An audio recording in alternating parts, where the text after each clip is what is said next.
Ito yung mga nakuha naming kamote ni ni Manang dito sa Kamote Farm. Last year namin tinanim ito, 2019 nung March. At meron ng bunga. Ayan, may laman na pala. Ay, naputol, sorry. Pawis na ako. Hinahanap ko lang yung Ito. Tignan niya, 'di ba? Ayan, sabi ko sa inyo may laman eh. Ayun yung mga nahuli nahuli tuloy. Yung mga nakuha namin, napuno namin, oh. Dami. Yung mga nahukay namin, oh. Marami sana siya kaso mabato. Marami sanang laman. Kaya ang kaso lang mabato. Kaya hindi lumaki yung ibang kamote, yung laman. Kaya may teknik na ako dito eh. Kaya na pa ako naghuhukay eh. Hahanapin ko lang yung yung umuusbong katulad nito. Oh, di ba? Oh. Oh, di ba laki? Pawis na. Okay. Ngayon ko lang nakita yung teknik.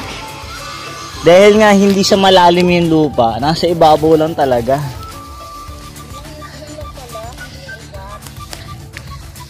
Pawis. Nandito tayo ngayon sa farm ni Kamote Farm ni Manang. Ayun, kukuha siya ngayon ng plastic kasi wala namang paglagyan. Puno na yung lalagyan namin, no? Ayan. Ayan yung mga kinukaya namin. Para ang bilis ng panahon. Last year lang namin ito tanim, 2019 March. Yun, tinanim namin dito yung mga talbos. Itong talbos na to, nagsimula lang siya sa 10 piso. Imagine niyo 10 piso. Galing lang yun sa palengke. Naparami lang namin.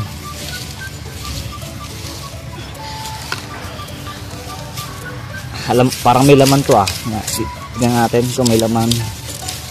Opya. Hirap talaga pag walang cameraman, no?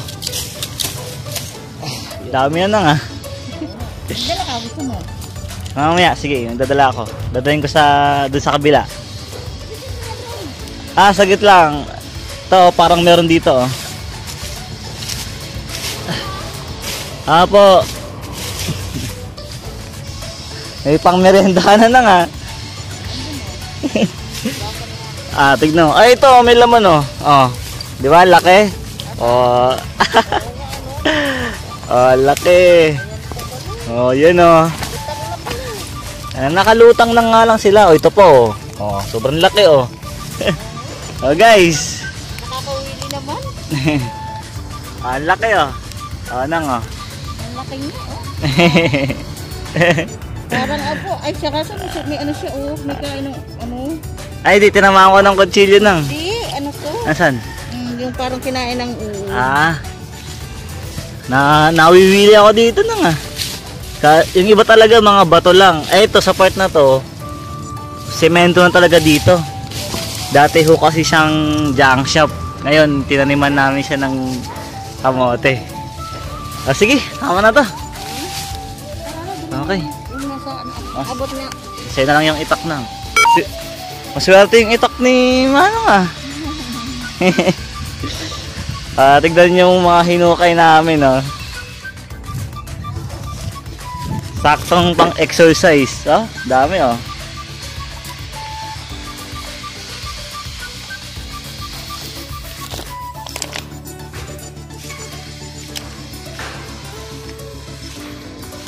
Yan, pupunta na kami dun sa bahay nila.